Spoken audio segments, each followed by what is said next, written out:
Janasena party పేరుతో registration చేయించుకుని ఆచరణలో తెలుగు సేన అలియాస్ జగన్ వ్యతిరేక పార్టీగా కొనసాగుతున్నటువంటి ఒక విధానం లేని, నీతి లేని, నిజాయితీ లేని, పద్ధతి లేని పార్టీకి అధ్యక్షుడిగా ఉన్నటువంటి పవన్ కళ్యాణ్ గారు రాజకీయ సన్యాసం చేయాలని డిమాండ్ చేస్తూ కొనసాగిస్తున్న క్యాంపెయిన్లో ఇది 36వ రోజు.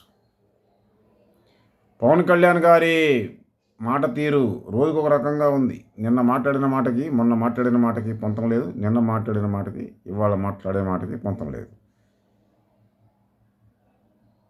మొన్న, నిన్న, నేడు ఈ 3 మాటలకి మధ్య పొంతం లేదు అంటే రేపటి మాటకు కూడా పొంతం ఉండే అవకాశం లేదని అర్థం.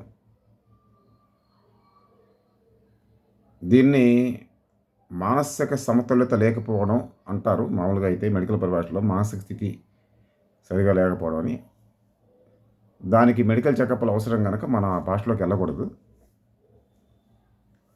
మొన్న, నిన్న, ఇవాళ మాట తీరు తేడా ఉన్నప్పుడు ప్రజలుగా మనం తీసుకోవాల్సిన సేఫ్టీ ఏంటంటే ఇలాంటి వాళ్ళు రాజకీయాలకి పనికిరారు. మనల్ని గందరగోళపరిచేవాళ్ళు, ప్రజలను గందరగోళపరిచేవాళ్ళు రాజకీయాల్లో ఉండడం ప్రమాదకరమని అనుకుని అలాంటి వారు రాజకీయ సన్యాసం చేస్తే బాగుంటుందని కోరుకోవాలి. డిమాండ్ చేయడం కూడా తప్పులేదు. అందుకే డిమాండ్ చేస్తున్నాం.